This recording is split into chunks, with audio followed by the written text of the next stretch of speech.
ಸರ್ಕಾರದ ವಿರುದ್ಧ ಸಿಡಿದಿದ್ದ ಆಶಾ ಕಾರ್ಯಕರ್ತೆಯರು ಮೂರನೇ ದಿನಕ್ಕೆ ಅವರ ಹೋರಾಟ ಕೂಡ ಮುಂದುವರೆದಿದೆ. ಸರ್ಕಾರದ ವಿರುದ್ಧ ಅಹೋರಾತ್ರಿ ಧರಣಿ ಮುಂದುವರೆಸಿದ್ದಾರೆ. ಮೈ ಕೊರೆಯುವ ಚಳಿಯನ್ನ ಲೆಕ್ಕಿಸದೆ ಪ್ರತಿಭಟನೆ ಆಗ್ತಾ ಇದೆ. ಬೆಂಗಳೂರಿನ ಫ್ರೀಡಂ ಪಾರ್ಕ್ನಲ್ಲಿ ಪ್ರೊಟೆಸ್ಟ್ ಆಗ್ತಾ ಇದೆ. ಪ್ರತಿಭಟನೆ ಕೈ ಬಿಡುವಂತೆ ಮನವಿ ಮಾಡಿದ್ರು ದಿನೇಶ್ ಗುಂಡೂರಾವ್. ಸಚಿವರ ಭರವಸೆಗೆ ಆಶಾ ಕಾರ್ಯಕರ್ತೆಯರು ಒಪ್ಪಿಕೊಂಡಿಲ್ಲ. ಕನಿಷ್ಠ 15,000 ರೂಪಾಯಿ ಗೌರವ ಧನ ನೀಡಲೇಬೇಕು ಅಂತ ಆಗ್ರಹಿಸಿದ್ದಾರೆ. ಬೇಡಿಕೆ ಈಡೇರೋ ತನಕ ಧರಣಿ ನಿಲ್ಲಿಸಲ್ಲ ಅಂತ ಎಚ್ಚರಿಕೆ ಕೊಟ್ಟಿದ್ದಾರೆ ಆಶಾ ಕಾರ್ಯಕರ್ತೆಯರು.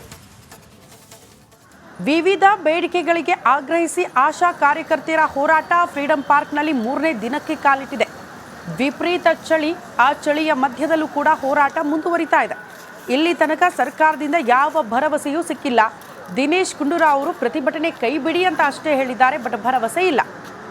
15,000 ರೂಪಾಯಿ ಗೌರವ ಧನ ಹೆಚ್ಚಳ ಆಗೋ ತನಕ ಕೂಡ ಈ ಹೋರಾಟ ಮುಂದುವರಿಸ್ತೀವಿ ಅಂತ ಆಶಾ ಕಾರ್ಯಕರ್ತೆಯರು ಹೋರಾಟವನ್ನು ಮುಂದುವರಿಸಿದ್ದಾರೆ.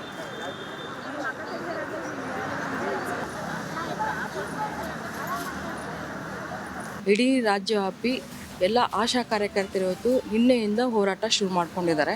ಮುಖ್ಯವಾಗಿ ಅವ್ರ ಮೇನ್ ಬೇಡಿಕೆ ಅಂತಂದರೆ ಇವತ್ತೇನು ಸರ್ಕಾರ 15,000 ಫಿಕ್ಸ್ ಪೇಮೆಂಟ್ ಮಾಡಬೇಕಂತಲೇ ಒಂದು ಹೋರಾಟ ಮಾಡಿದ್ವಿ. ಅದು ಇದುವರೆಗೂ ಆ ಒಂದು ದಿನ ನೆರವೇರಿಸಿಲ್ಲ. ಹಾಗಾಗಿ ಮೂಲೆಗಳಿಂದ ಇಡೀ 31 ಜಿಲ್ಲೆಗಳಿಂದ ಕೂಡ ಆಶಾಗಳು ಒಂದೇ ಬೇಡಿಕೆ ಇಟ್ಕೊಂಡು ಮೇನಾಗಿ ಬಂದಿರೋದು. ನಮಗೆ ಕಾಯಂ ಫಿಕ್ಸ್ ಪೇಮೆಂಟ್ ಮಾಡಬೇಕು, PF ESI ಬೇಕು, ಅದೇ ರೀತಿ ನಿವೃತ್ತಿ ಆದಮೇಲೆ ಅವ್ರಿಗೆ 5 ಲಕ್ಷ ಇಡಿಗಂಟು ಕೊಡಬೇಕು ಅಂತೇಳಿ ಈ ಹಲವಾರು ಬೇಡಿಕೆ ಇಟ್ಕೊಂಡು ಈ ಒಂದು ಫ್ರೀಡಂ ಪಾರ್ಕಲ್ಲಿ ಇವತ್ತು ಮೂವ್ಮೆಂಟ್ನ 2ನೇ ದಿನಕ್ಕೆ ಕಾಲಿಟ್ಟಿದೆ. ಇಡೀ ರಾಜ್ಯವ್ಯಾಪಿ ಎಲ್ಲ ಆಶಾ ಕಾರ್ಯಕರ್ತರು ಇವತ್ತು ನಿನ್ನೆಯಿಂದ ಹೋರಾಟ ಶುರು ಮಾಡ್ಕೊಂಡಿದ್ದಾರೆ. ಮುಖ್ಯವಾಗಿ ಅವ್ರ ಮೇನ್ ಬೇಡಿಕೆ ಅಂತಂದರೆ ಇವತ್ತೇನು ನಾವು 15 ವರ್ಷದಿಂದನೂ ನಾವು ಹಲವಾರು ಬೇಡಿಕೆಗಳನ್ನ ಸರ್ಕಾರಕ್ಕೆ ಇಡ್ತಾನೆ ಬಂದಿದ್ದೀವಿ. ಆದರೂ ಕೂಡ ನಮ್ಮ ಸರ್ಕಾರ ನಮಗೆ ಯಾವುದೇ ಒಂದು ನಿಗದಿತ ಸಂಬಳನ ಒಂದು 15,000 ನಿಗದಿತ ಸಂಬಳ ಕೇಳ್ತಾ ಇದ್ದೀವಿ. ಆದರೆ ಸರ್ಕಾರ ಇದಕ್ಕೆ ಒಪ್ಪಿಗೆ ಕೊಡ್ದೇನೆ ನಮ್ಮನ್ನು ಪ್ರತಿ 6 ತಿಂಗಳಿಗೂ ವರ್ಷಕ್ಕೊಮ್ಮೆ ಬೆಂಗಳೂರಿಗೆ ಬರುವಂಗೆ ಮಾಡ್ತಾಯಿದೆ. ಯಾವುದೇ ಒಂದು ಕೆಲಸ ಸರ್ವೆಗಳನ್ನ ಮಾಡಿದ್ರೆ ಒಂದು ಗರ್ಭದಿಂದ ಹಿಡಿದು ಮಗುವಿಗೆ ಜನನ ಮತ್ತು ಆರೈಕೆ ಎಲ್ಲ ಮಾಡ್ತೀವಿ. ಕೊನೆಗೆ ಆ ಮಗು ಆ ವ್ಯಕ್ತಿ ಒಬ್ಬ ಮರಣದವರೆಗೂ ಕೂಡ ನಾವು ಕರ್ತವ್ಯನ ನಿರ್ವಹಿಸಬೇಕಾಗಿದೆ. ಆದರೆ ನಾವು ಮಾಡೋಕ್ಕೆ ಅವರು ತಮ್ಮ ಜೀವ ಪಣಕ್ಕಿಟ್ಟು ನಮ್ಮನ್ನ ರಕ್ಷಣೆ ಮಾಡೋ ವಾರಿಯರ್ಸ್. ಇಂಥ ನಾರಿಯರು ಬೀದಿಗಿಳಿಯೋ ಸ್ಥಿತಿ ಬಂದಿದೆ. ಅಷ್ಟಕ್ಕೂ ಈ ತಾಯಂದಿರು ಯಾರು, ಅವರ ಬೇಡಿಕೆ ಏನು ಗೊತ್ತಾ? ಈ ಸ್ಟೋರಿ ನೋಡಿ.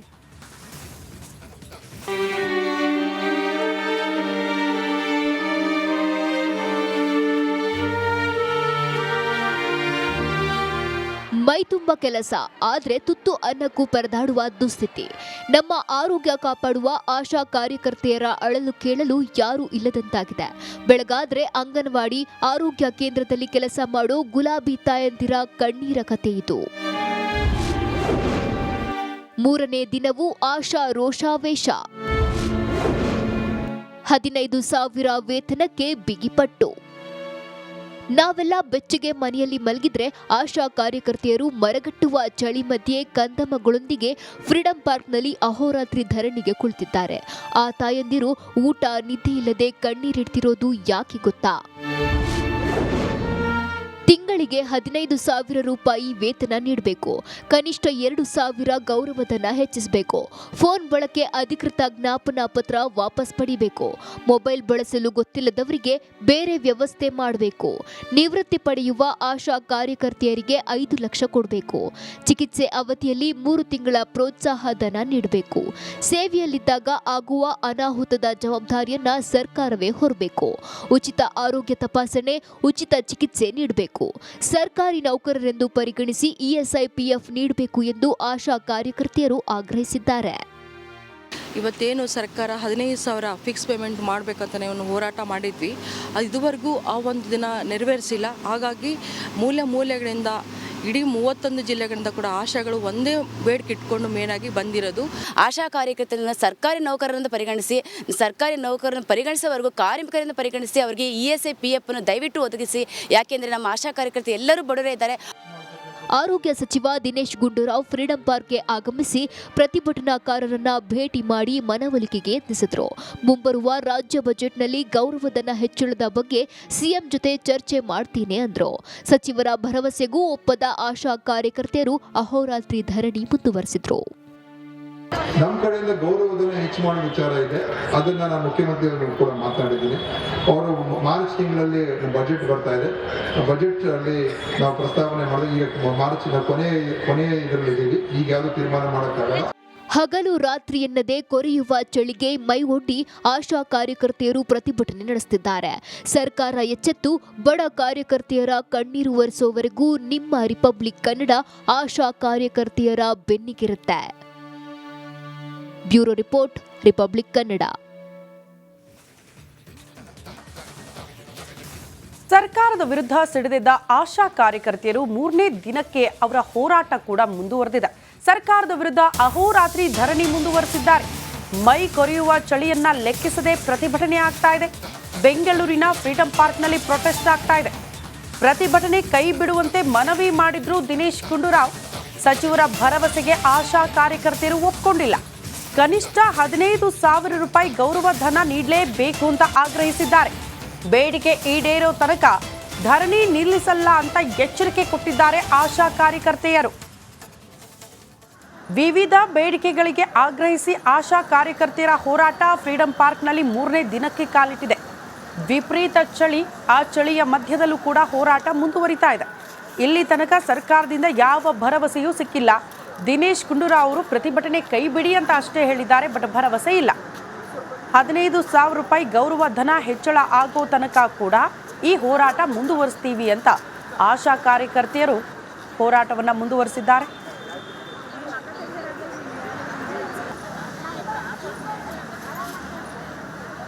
ಇಡೀ ರಾಜ್ಯವ್ಯಾಪಿ ಎಲ್ಲ ಆಶಾ ಕಾರ್ಯಕರ್ತರು ಇವತ್ತು ನಿನ್ನೆಯಿಂದ ಹೋರಾಟ ಶುರು ಮಾಡ್ಕೊಂಡಿದ್ದಾರೆ. ಮುಖ್ಯವಾಗಿ ಅವ್ರ ಮೇನ್ ಬೇಡಿಕೆ ಅಂತಂದರೆ ಇವತ್ತೇನು ಸರ್ಕಾರ 15,000 ಫಿಕ್ಸ್ ಪೇಮೆಂಟ್ ಮಾಡಬೇಕಂತಲೇ ಒಂದು ಹೋರಾಟ ಮಾಡಿದ್ವಿ. ಅದು ಇದುವರೆಗೂ ಆ ಒಂದು ದಿನ ನೆರವೇರಿಸಿಲ್ಲ. ಹಾಗಾಗಿ ಮೂಲೆಗಳಿಂದ ಇಡೀ 31 ಜಿಲ್ಲೆಗಳಿಂದ ಕೂಡ ಆಶಾಗಳು ಒಂದೇ ಬೇಡಿಕೆ ಇಟ್ಕೊಂಡು ಮೇನಾಗಿ ಬಂದಿರೋದು. ನಮಗೆ ಕಾಯಂ ಫಿಕ್ಸ್ ಪೇಮೆಂಟ್ ಮಾಡಬೇಕು, PF ESI ಬೇಕು, ಅದೇ ರೀತಿ ನಿವೃತ್ತಿ ಆದಮೇಲೆ ಅವ್ರಿಗೆ 5 ಲಕ್ಷ ಇಡಿಗಂಟು ಕೊಡಬೇಕು ಅಂತೇಳಿ ಇಲ್ಲಿ ಹಲವಾರು ಬೇಡಿಕೆ ಇಟ್ಕೊಂಡು ಈ ಒಂದು ಫ್ರೀಡಂ ಪಾರ್ಕಲ್ಲಿ ಇವತ್ತು ಮೂವ್ಮೆಂಟ್ನ 2ನೇ ದಿನಕ್ಕೆ ಕಾಲಿಟ್ಟಿದೆ. ಇಡೀ ರಾಜ್ಯವ್ಯಾಪಿ ಎಲ್ಲ ಆಶಾ ಕಾರ್ಯಕರ್ತರು ಇವತ್ತು ನಿನ್ನೆಯಿಂದ ಹೋರಾಟ ಶುರು ಮಾಡ್ಕೊಂಡಿದ್ದಾರೆ. ಮುಖ್ಯವಾಗಿ ಅವ್ರ ಮೇನ್ ಬೇಡಿಕೆ ಅಂತಂದರೆ ಇವತ್ತೇನು ನಾವು 15 ವರ್ಷದಿಂದನೂ ನಾವು ಹಲವಾರು ಬೇಡಿಕೆಗಳನ್ನ ಸರ್ಕಾರಕ್ಕೆ ಇಡ್ತಾನೆ ಬಂದಿದ್ದೀವಿ. ಆದರೂ ಕೂಡ ನಮ್ಮ ಸರ್ಕಾರ ನಮಗೆ ಯಾವುದೇ ಒಂದು ನಿಗದಿತ ಸಂಬಳನ ಒಂದು 15,000 ನಿಗದಿತ ಸಂಬಳ ಕೇಳ್ತಾ ಇದ್ದೀವಿ. ಆದರೆ ಸರ್ಕಾರ ಇದಕ್ಕೆ ಒಪ್ಪಿಗೆ ಕೊಡ್ದೇನೆ ನಮ್ಮನ್ನು ಪ್ರತಿ 6 ತಿಂಗಳಿಗೂ ವರ್ಷಕ್ಕೊಮ್ಮೆ ಬೆಂಗಳೂರಿಗೆ ಬರುವಂಗೆ ಮಾಡ್ತಾಯಿದೆ. ಯಾವುದೇ ಒಂದು ಕೆಲಸ ಸರ್ವೆಗಳನ್ನ ಮಾಡಿದ್ರೆ ಒಂದು ಗರ್ಭದಿಂದ ಹಿಡಿದು ಮಗುವಿಗೆ ಜನನ ಮತ್ತು ಆರೈಕೆ ಎಲ್ಲ ಮಾಡ್ತೀವಿ. ಕೊನೆಗೆ ಆ ಮಗು ಆ ವ್ಯಕ್ತಿ ಒಬ್ಬ ಮರಣದವರೆಗೂ ಕೂಡ ನಾವು ಕರ್ತವ್ಯನ ನಿರ್ವಹಿಸಬೇಕಾಗಿದೆ. ಆದರೆ ನಾವು ಮಾಡೋಕ್ಕೆ ಅವರು ತಮ್ಮ ಜೀವ ಪಣಕ್ಕಿಟ್ಟು ನಮ್ಮನ್ನ ರಕ್ಷಣೆ ಮಾಡೋ ವಾರಿಯರ್ಸ್. ಇಂತಹ ನಾರಿಯರು ಬೀದಿಗಿಳಿಯೋ ಸ್ಥಿತಿ ಬಂದಿದೆ. ಅಷ್ಟಕ್ಕೂ ಈ ತಾಯಂದಿರು ಯಾರು, ಅವರ ಬೇಡಿಕೆ ಏನು ಗೊತ್ತಾ? ಈ ಸ್ಟೋರಿ ನೋಡಿ.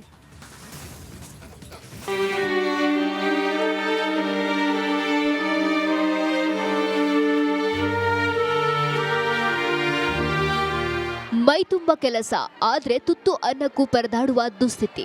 ನಮ್ಮ ಆರೋಗ್ಯ ಕಾಪಾಡುವ ಆಶಾ ಕಾರ್ಯಕರ್ತೆಯರ ಅಳಲು ಕೇಳಲು ಯಾರೂ ಇಲ್ಲದಂತಾಗಿದೆ. ಬೆಳಗಾದ್ರೆ ಅಂಗನವಾಡಿ ಆರೋಗ್ಯ ಕೇಂದ್ರದಲ್ಲಿ ಕೆಲಸ ಮಾಡೋ ಗುಲಾಬಿ ತಾಯಂದಿರ ಕಣ್ಣೀರ ಕಥೆ ಇದು. 3ನೇ ದಿನವೂ ಆಶಾ ರೋಷಾವೇಶ. 15,000 ವೇತನಕ್ಕೆ ಬಿಗಿಪಟ್ಟು. ನಾವೆಲ್ಲ ಬೆಚ್ಚಗೆ ಮನೆಯಲ್ಲಿ ಮಲಗಿದ್ರೆ ಆಶಾ ಕಾರ್ಯಕರ್ತೆಯರು ಮರಗಟ್ಟುವ ಚಳಿ ಮಧ್ಯೆ ಕಂದಮ್ಮಗಳೊಂದಿಗೆ ಫ್ರೀಡಂ ಪಾರ್ಕ್ನಲ್ಲಿ ಅಹೋರಾತ್ರಿ ಧರಣಿಗೆ ಕುಳಿತಿದ್ದಾರೆ. ಆ ತಾಯಂದಿರು ಊಟ ನಿದ್ದೆ ಇಲ್ಲದೆ ಕಣ್ಣೀರಿಡ್ತಿರೋದು ಯಾಕೆ ಗೊತ್ತಾ? ತಿಂಗಳಿಗೆ 15,000 ರೂಪಾಯಿ ವೇತನ ನೀಡಬೇಕು. ಕನಿಷ್ಠ 2,000 ಗೌರವಧನ ಹೆಚ್ಚಿಸಬೇಕು. ಫೋನ್ ಬಳಕೆ ಅಧಿಕೃತ ಜ್ಞಾಪನಾ ಪತ್ರ ವಾಪಸ್ ಪಡಿಬೇಕು. ಮೊಬೈಲ್ ಬಳಸಲು ಗೊತ್ತಿಲ್ಲದವರಿಗೆ ಬೇರೆ ವ್ಯವಸ್ಥೆ ಮಾಡಬೇಕು. ನಿವೃತ್ತಿ ಪಡೆಯುವ ಆಶಾ ಕಾರ್ಯಕರ್ತೆಯರಿಗೆ 5 ಲಕ್ಷ ಕೊಡಬೇಕು. ಚಿಕಿತ್ಸೆ ಅವಧಿಯಲ್ಲಿ 3 ತಿಂಗಳ ಪ್ರೋತ್ಸಾಹ ಧನ ನೀಡಬೇಕು. ಸೇವೆಯಲ್ಲಿದ್ದಾಗ ಆಗುವ ಅನಾಹುತದ ಜವಾಬ್ದಾರಿಯನ್ನ ಸರ್ಕಾರವೇ ಹೊರಬೇಕು. ಉಚಿತ ಆರೋಗ್ಯ ತಪಾಸಣೆ, ಉಚಿತ ಚಿಕಿತ್ಸೆ ನೀಡಬೇಕು.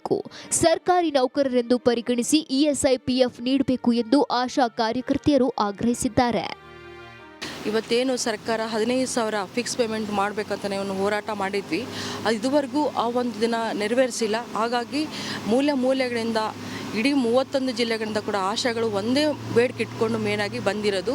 ಆಶಾ ಕಾರ್ಯಕರ್ತರನ್ನ ಸರ್ಕಾರಿ ನೌಕರರನ್ನು ಪರಿಗಣಿಸಿ, ಸರ್ಕಾರಿ ನೌಕರರನ್ನು ಪರಿಗಣಿಸೋವರೆಗೂ ಕಾರ್ಮಿಕರನ್ನು ಪರಿಗಣಿಸಿ ಅವರಿಗೆ ESI PF ಅನ್ನು ದಯವಿಟ್ಟು ಒದಗಿಸಿ. ಯಾಕೆಂದರೆ ನಮ್ಮ ಆಶಾ ಕಾರ್ಯಕರ್ತರು ಎಲ್ಲರೂ ಬಡವರೇ ಇದ್ದಾರೆ. ಆರೋಗ್ಯ ಸಚಿವ ದಿನೇಶ್ ಗುಂಡೂರಾವ್ ಫ್ರೀಡಂ ಪಾರ್ಕ್ಗೆ ಆಗಮಿಸಿ ಪ್ರತಿಭಟನಾಕಾರರನ್ನ ಭೇಟಿ ಮಾಡಿ ಮನವೊಲಿಕೆಗೆ ಯತ್ನಿಸಿದರು. ಮುಂಬರುವ ರಾಜ್ಯ ಬಜೆಟ್ನಲ್ಲಿ ಗೌರವಧನ ಹೆಚ್ಚಳದ ಬಗ್ಗೆ ಸಿಎಂ ಜೊತೆ ಚರ್ಚೆ ಮಾಡ್ತೀನಿ ಅಂದ್ರು. ಸಚಿವರ ಭರವಸೆಗೂ ಒಪ್ಪದ ಆಶಾ ಕಾರ್ಯಕರ್ತೆಯರು ಅಹೋರಾತ್ರಿ ಧರಣಿ ಮುಂದುವರೆಸಿದ್ರು. ನಮ್ಮ ಕಡೆಯಿಂದ ಗೌರವಧನ ಹೆಚ್ಚು ಮಾಡೋ ವಿಚಾರ ಇದೆ. ಅದನ್ನ ನಾನು ಮುಖ್ಯಮಂತ್ರಿಗಳು ಕೂಡ ಮಾತಾಡಿದ್ದೀನಿ. ಅವರು ಮಾರ್ಚ್ ತಿಂಗಳಲ್ಲಿ ಬಜೆಟ್ ಬರ್ತಾ ಇದೆ. ಬಜೆಟ್ ಅಲ್ಲಿ ನಾವು ಪ್ರಸ್ತಾವನೆ ಮಾಡಿದ್ರೆ ಈಗ ಮಾರ್ಚ್ ಕೊನೆಯ ಇದರಲ್ಲಿದ್ದೀವಿ. ಈಗ ಯಾವುದು ತೀರ್ಮಾನ ಮಾಡೋಕ್ಕಾಗಲ್ಲ. ಹಗಲು ರಾತ್ರಿ ಎನ್ನದೇ ಕೊರೆಯುವ ಚಳಿಗೆ ಮೈ ಒಡ್ಡಿ ಆಶಾ ಕಾರ್ಯಕರ್ತೆಯರು ಪ್ರತಿಭಟನೆ ನಡೆಸುತ್ತಿದ್ದಾರೆ. ಸರ್ಕಾರ ಎಚ್ಚೆತ್ತು ಬಡ ಕಾರ್ಯಕರ್ತೆಯರ ಕಣ್ಣೀರು ಒರೆಸೋವರೆಗೂ ನಿಮ್ಮ ರಿಪಬ್ಲಿಕ್ ಕನ್ನಡ ಆಶಾ ಕಾರ್ಯಕರ್ತೆಯರ ಬೆನ್ನಿಗಿರುತ್ತೆ. Bureau report, Republic Kannada.